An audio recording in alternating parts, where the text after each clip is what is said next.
নমস্কার বন্ধুরা, কথা সিরিয়ালের আজকের পর্বে আমরা দেখতে পাবো যে অগ্নি কথাকে বলে তোর জন্য মায়ের স্মৃতি ফিরে এসেছে।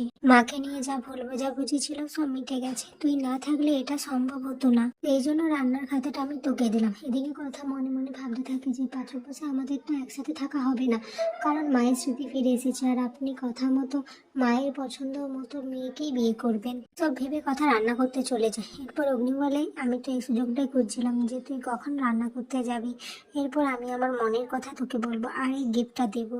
এই গিফটটা দেখে তোর চোখ পেঁচার মতো হয়ে যাবে। আমার বেস্ট ফ্রেন্ড কথা এদিকে সঞ্চিতা কথা দাদুর কাছে এসে বলে আমার কথাটা কিছু মনে করবেন না বাবা, আমি আপনাকে কিছু কথা বলতে চাই। তারপর বলে যে সঞ্চিতা বলে যে আপনারা এতদিন আমাকে ভুল বুঝেছেন, কিন্তু তাই আমি ভাবছি যে এত অবিশ্বাস নিয়ে থাকা যায় না, তাই আমি এই বাড়ি থেকে চলে যাওয়ার সিদ্ধান্ত নিয়েছি। এরপর কর্তা দাদু সমীরকে বলে সঞ্চিতাকে আটকাতে সমীর গেলে তখন সঞ্চিতা বলে এই বাড়িতে তুমি সব থেকে আমাকে বেশি চিনতে, সেই তুমি আমায় এত বড় অবিশ্বাসটা করলে, এতটাই অবিশ্বাস করেছো যে আমাকে একবার খোঁজার চেষ্টা করোনি। ঠিক আছে, আমি চলে যাব এখান থেকে। আর অগ্নি এসে বলে যে আমার মা যদি এই বাড়ি থেকে চলে যায় তাহলে আমিও এই বাড়িতে থাকবো না, আমিও চলে যাব।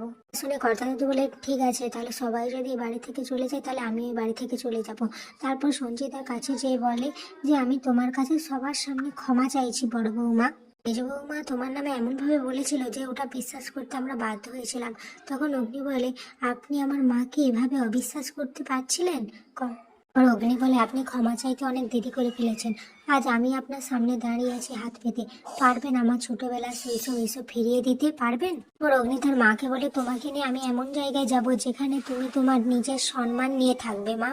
এই বলে অগ্নি তার মাকে নিয়ে বেরিয়ে যায়। এদিকে চিত্রা সবার সাথে কথা বলতে গেলে কেউ তো তার সাথে কথা বলে না।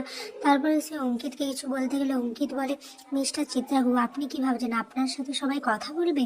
এটা শুনে চিত্রা তো অবাক হয়ে যায়। সে বলে আমার ছেলে আজ আমার সাথে এরকম ভাবে কথা বললো, তোমাকে আমি ছাড়বো না, কথা বলে আজ তোমার জন্য এরকম হয়েছে, তোমাকে আমি শেষ করে দেব।